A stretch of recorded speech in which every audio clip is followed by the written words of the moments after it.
Assalamualaikum warahmatullahi wabarakatuh. Hello everyone, my name is Shorta Firmansyah and I'm from 9.2. Today I want to make a video about my previous material that I've learned before in our class. So what is the material about? It's about the mechanical energy.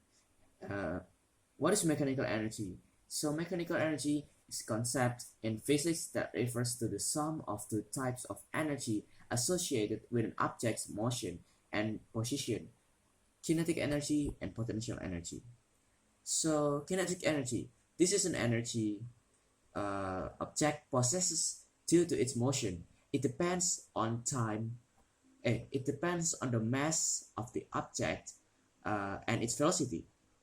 The formula of the kinetic energy is 0.5 times the mass of the object and times the velocity to the power of 2 of the object. So for example, you have a ball and you stand on this on a high building, like for example maybe 40 meters, and you throw the ball to the ground. No, you don't throw the ball. You just let the ball go down with the gravitational force, and it can be called the kinetic energy and the potential energy.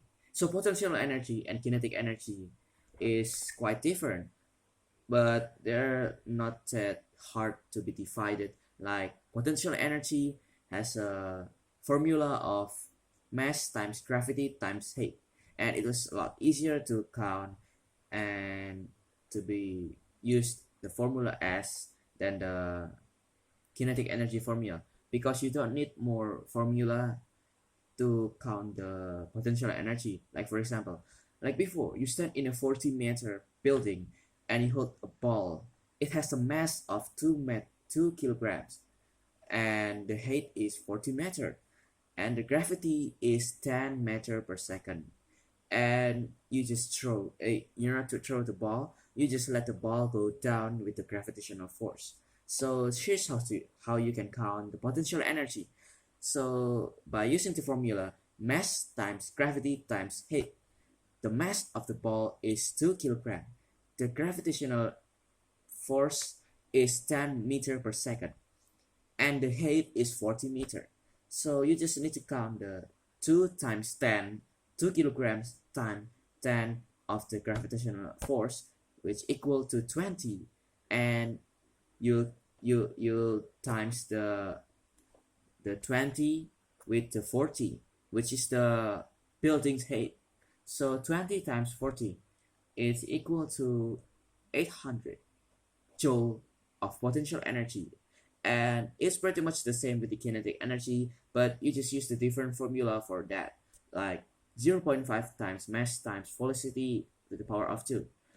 It's quite complicated to say it, but you can use that formula easily if you have your maybe some spare book and some pencil, you know what I mean. And for the mechanical energy itself can be created by infusing the potential energy and the kinetic energy. uh, the thing that I mean is the formula of the mechanical energy. So mechanical energy formula is potential energy plus the kinetic energy. So it was quite simple. So if you wanted to find the mechanical energy, and there are 3 questions each, and they asked about the mechanical energy, the answer, all of the mechanical energy will be the same, but the answer for the potential energy and the kinetic energy will be different.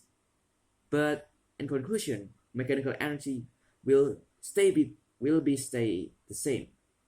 Like for example, in the A case, in the B case, and the C case, 3 of them will have the same mechanical energy, but 3 of them will have different potential energy and kinetic energy. But in the end, the mechanical energy will stay the same.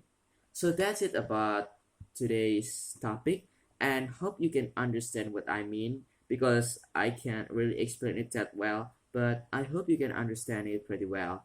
Thanks for watching and listening. Jelas saya, wassalamualaikum warahmatullahi wabarakatuh. Thank you.